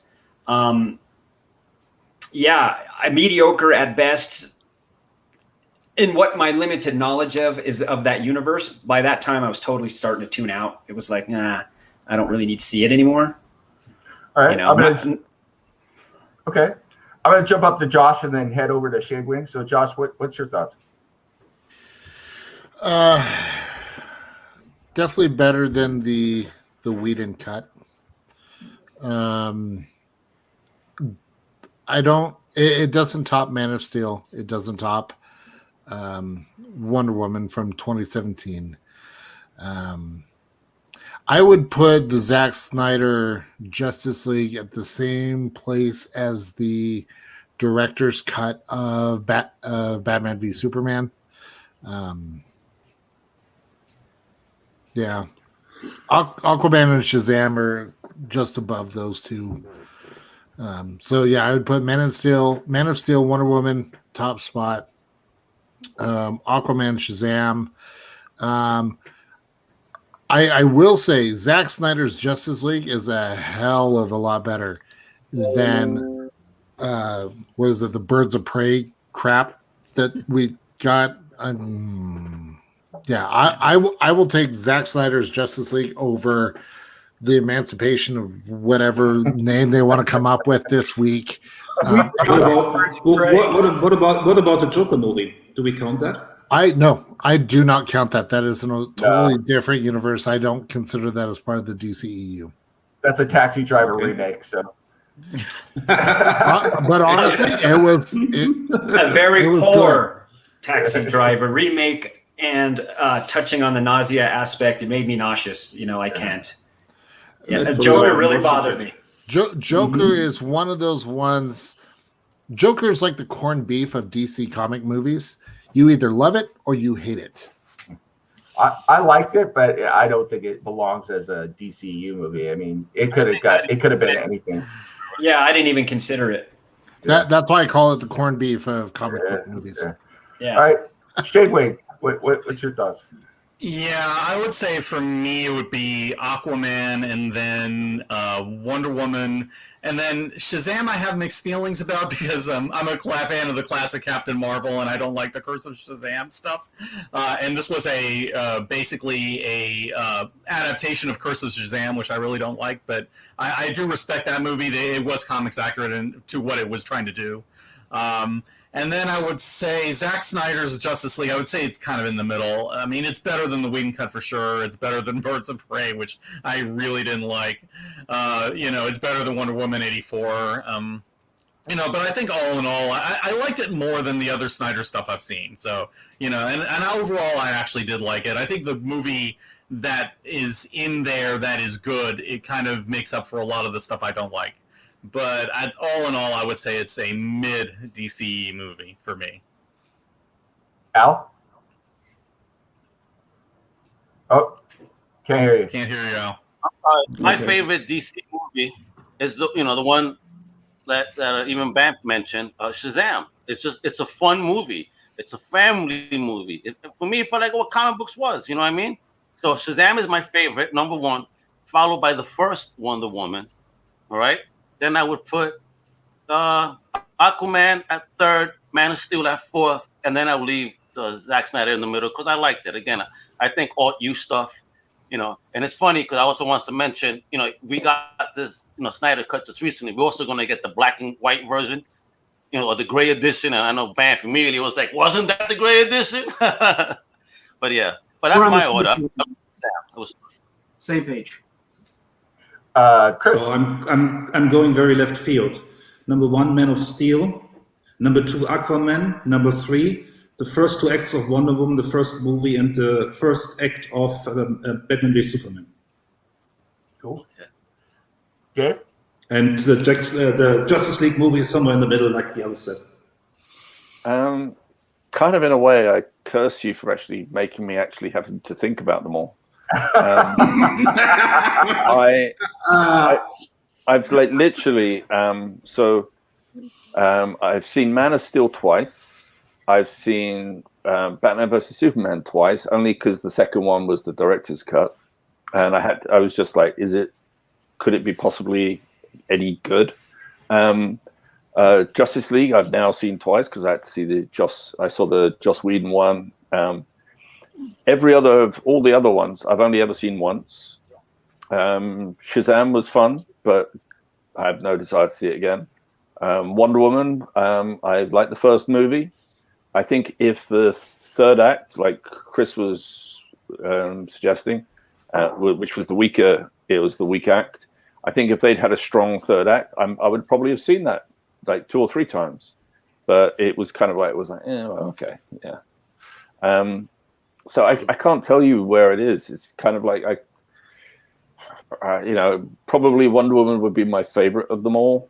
I mean, I do. It's funny, like because Zack Snyder his film sort of by virtue of the fact that Wonder Woman's in it, the same Wonder Woman that's in the Wonder Woman movies, the same Aquaman that's in the Aquaman movies, lends it to being the DCU, but it kind of feels like it's separate at the same time. It's like, is it the same Aquaman in both? Like, is it just played by the same actor or whatever? It just feels different. I really feel that the Aquaman movie really needs to have SpongeBob SquarePants in it. It really needed. Particularly that big battle with all the crabs. Like, it needed. They have a crab shack or something out there. Yeah, they needed to stop somewhere where they could have a Krabby Patty and, like, you know, before they carried on fighting. If they're going to do but that, but I think that gives us a good segue to what Dave initially wanted to ask. Where should DC take these characters for the next movies?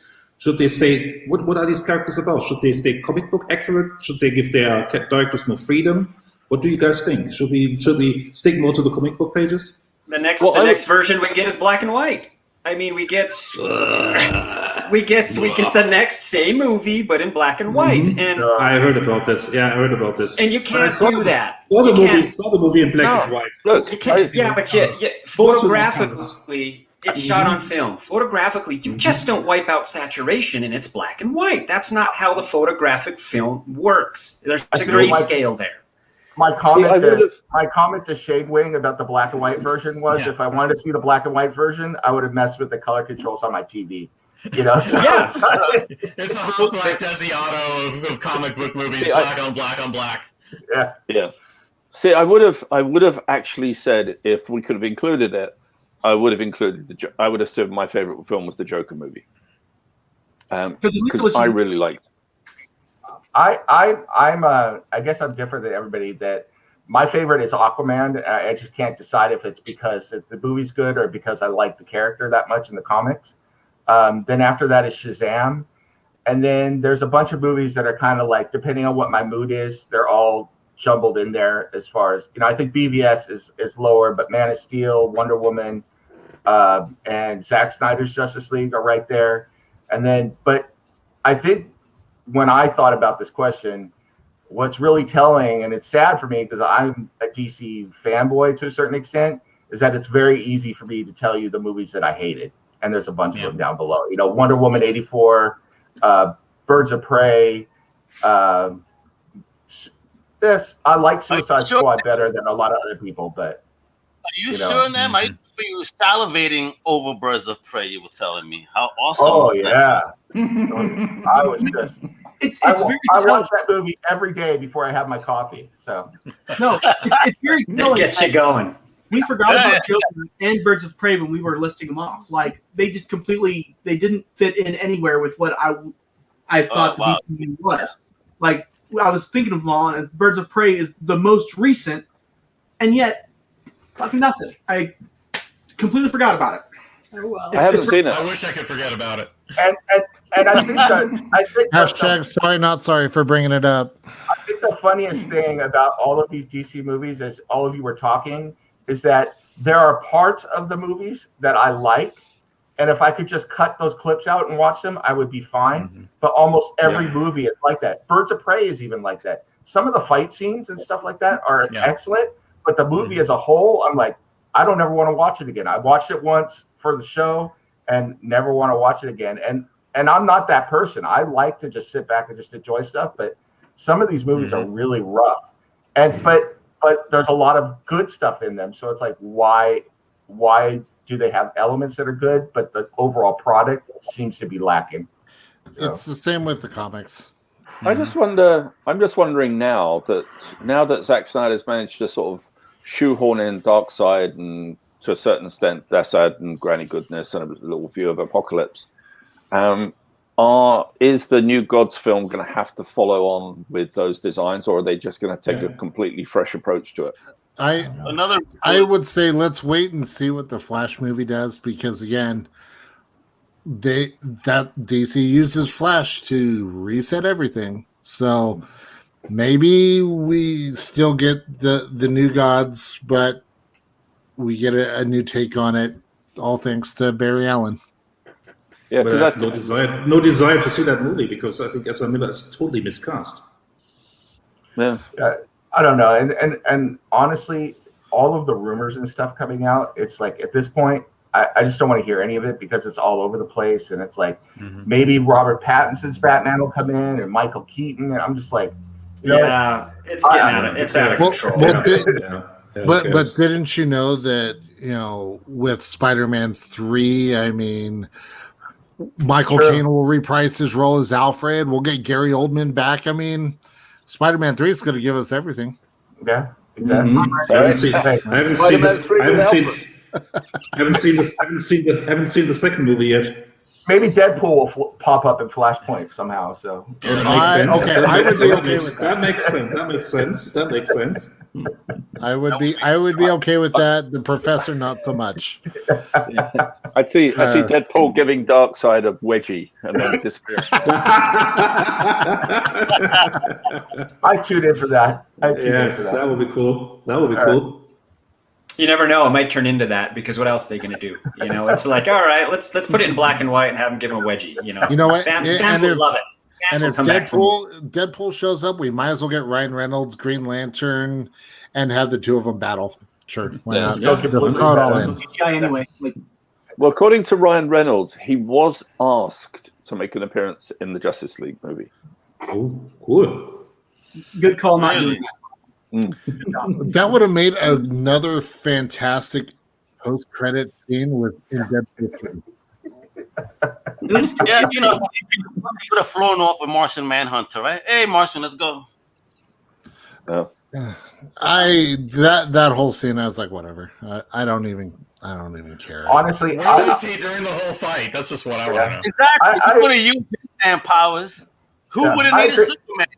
Any equivalent strength-wise almost? Like a suit? I really think I agree with Steve. I think that whole ending was it was a Zack Snyder trolling. It was Zack Snyder giving a giant middle finger to Warner Brothers and saying and just inviting the controversy. I really think that's what it is. And maybe I'm being unfair to Zack Snyder, but at this point, I don't think he's winning hearts and minds over there, and I don't think he cares. So not at this point anymore. No. Right.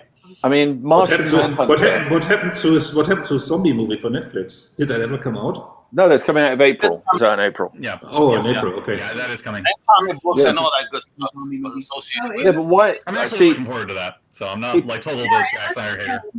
See, forcing the Martian Manhunter into a scene where it's basically it's Lois and Martha having a cup of coffee. And suddenly Martha goes out, glows red eyes, and like, oh, it's Martian Manhunter. It's like, oh, come on, totally stupid. For the story. It just made me even more excited for Mortal Kombat. There we go.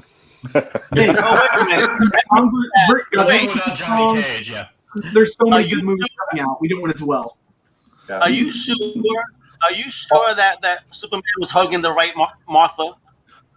What if that's the new identity? He's gonna be Martha Kent, Superman's mom, and then on the side when he's not around, he just goes Martian Manhunter. Wait for the controversy on Twitter.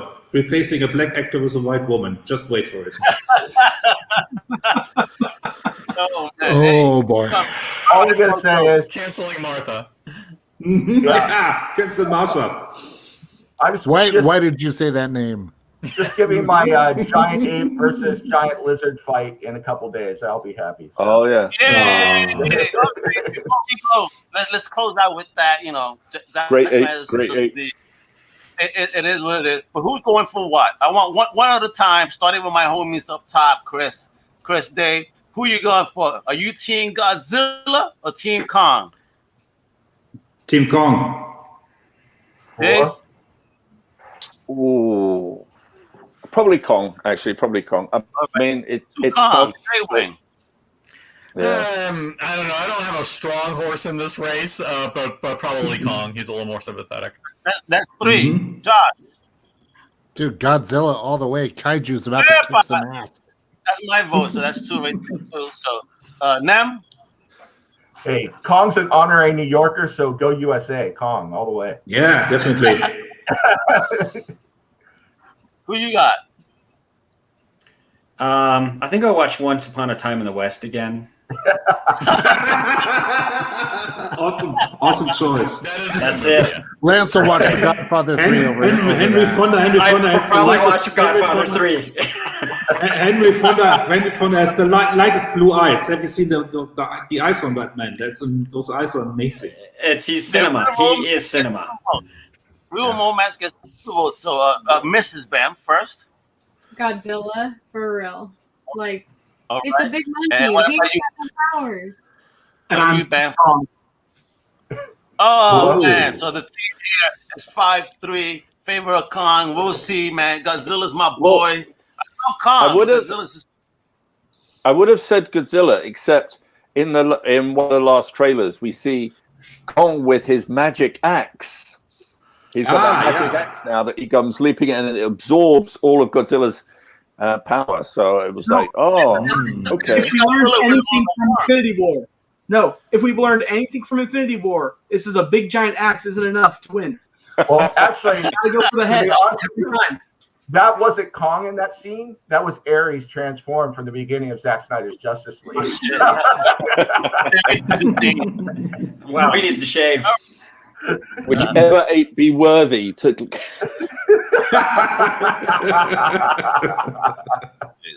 So he's a physician. He's a physician in real life. He's a lumberjack and he's okay. Okay.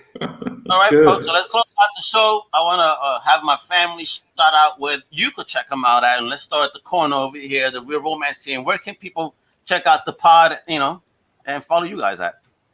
All right. Well, we're on UCPN, so all the stuff on Real Romance is at Real Romance UCPN. My personal Twitter's at Banfing Bob. She's BookNerd528.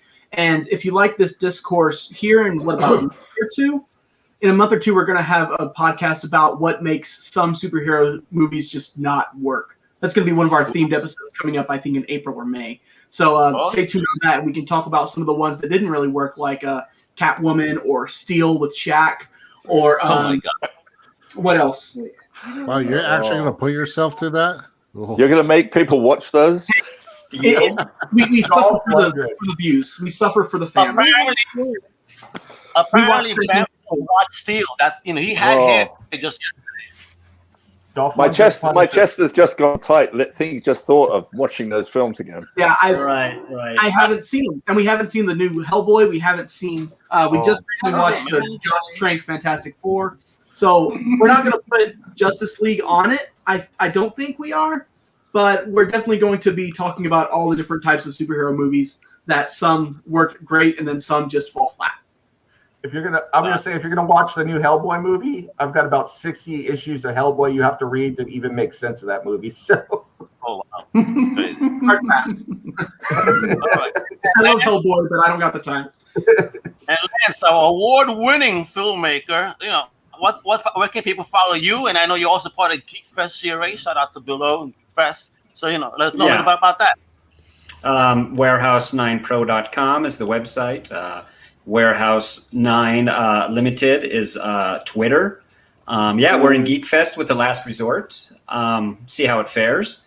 Action on Film in Las Vegas. Hopefully it happens for The Last Resort end of July, beginning of August. The festival circuit is still predominantly dead, but it's trying to come back to life, and we're still juiced in. Warehouse 9 is still juiced into the festival circuit with The Last Resort and The Unmentionables. We are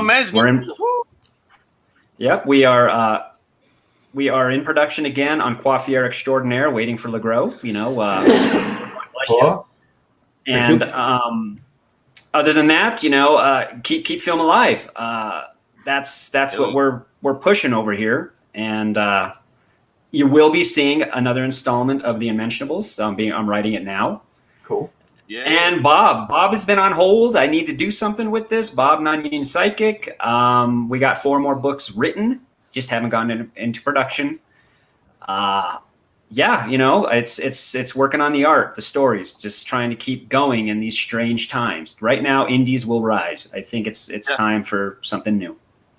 Oh, they've been kicking ass, that's for sure. And it is the indie era. And talking about indie, let's talk about the one and only, Shaywin, what you got popping in with what you're doing, since you're all about indie. Yeah. Yeah, I'm doing an indie book called Blitz for Revelation Comics. That's my imprint. I do other stuff, work for hire for Omen Comics. I have one coming out later this year called Guardians of the Lamb, which is a time travel sort of fantasy adventure involving ancient Rome and ancient Jerusalem. So yeah, it's I would say you have to read it to really kind of enjoy it. I would say also I'm doing a book called Dark Oracles, which is kind of like an anthology, which kind of is sort of in between, periods that I do with my Omen stuff. And I also do a occult detective Celtic punk book called White Druid and Michael Nero, which honestly is some of my favorite stuff that I've done. And I'm also doing a sci-fi novel on and off as I have time called Ritual Sacrifice, which I really am kind of getting into. So if you like Star Wars and Flash Gordon type stuff, it's very much in that vein. And you can find me at Shadewing on Twitter. That's where I usually am. And if you're interested in the stuff I'm doing for Revelation, Revelation Comic is the Twitter address for that. There you go. Check them out. Check them out. And I know Nem has been keeping busy, doing some stuff for ASAP UK. Yeah, man. So let us know what's popping off with that. Yeah, sure. Well, obviously, I'm on UCPN with Sloppy Spoilers Show and other shows and doing stuff for Comic Crusaders. But like Al said, I've been a little sidetracked lately doing some other projects, trying to get some other stuff off the ground. So I'm on Twitter at NemesisFC2. That's my old Sunday Beer League soccer team. So, and dwhoward.com is coming online soon, my own website, because I've been writing for ASAP Comics UK. So I'm working on something called Level 8 there, which is kind of like a Shield, but in a darker paranormal event for ASAP Comics. I'm also writing or developing a new comic book for them called OPSEC, which is a division of Level 8 that's going to be coming out. And then I've got a book that's finished. It's coming out soon. It's called The Long Game. And The Long Game is a crime noir thriller. And I'll just put this little hook out there. Think crime noir, but as with the John Constantine origin story feel to it as well. So nice. Great job. That is being finalized and talking to the publisher. That should be out in the next month or two. So. Well, look at you, kiddo. That's what Crusaders do. Be fucking taking charge, son. Awesome. And I know, Josh, you're doing some awesome stuff with Magic the Gathering cards. Because cards is hot once more. And you're doing a fantastic job. Let people know what's you're popping off with that. Yeah. So, of course, I'm on the Definitive Crusade. So that the show is representing here today. And then with the indie stuff, I'm on Flipside Focus. We will have our live episode tomorrow. So make sure to tune in for that. But Al is right. I'm doing a lot with Magic the Gathering stuff. So we've got our new show, The Jank Think Tank. I've teamed up with Matthew Osborne, who is a guest star on the Command Zone podcast episode series called Game Nights. So his deck techs are just fan-freaking-tastic. A lot of fun. So we do both deck techs, gameplay, and just teach people how to play the game and enjoy it. And then, of course, I have to do my other podcast plug because why not? The Pepper Pack podcast. So we interview members of Dr. Pepper's brand ambassador program. Hear their stories. The only thing we have in common is the love for Dr. Pepper. So we've got our big 1-year episode coming up live from the Dr. Pepper Museum in Waco, Texas. Wow. So everything is booked for that. It's going to be a fantastic weekend for that. So yeah, check it out. Excellent. There you go, folks. And obviously I'm Al Mega with my boys over here, Chris Buse and Dave Elliott. Thank you for tuning in for a new International Comic Crusaders. We did things a little different, just, hanging out with the extended family. So thank you in each and every one for joining us, hanging out, sharing your thoughts. I can't wait to see what you guys are doing, especially the Real Romance. I'm trying to convince them to do some video, folks. It'll be fun. Come on, you got this. Yeah, there you go. But I could buy you a whole bunch of different wigs. You could be like the Wendy Williams of Real Romance if you want. You know what I mean? There you go. Look at that. We there. Oh, yeah, brother. Just messing with y'all. Love you guys, man. Lance, Nam, Random, Steve, Dave, Chris. You guys rock. And everybody that was watching, thank you for watching. And of course, make sure to check out ComicCrusaders.com, our extended podcast family at undercovercapes.com. You know the deal, right? You know the deal. I'm a mega hueva para que tú sepa. Hasta la próxima, mi gente. Much love.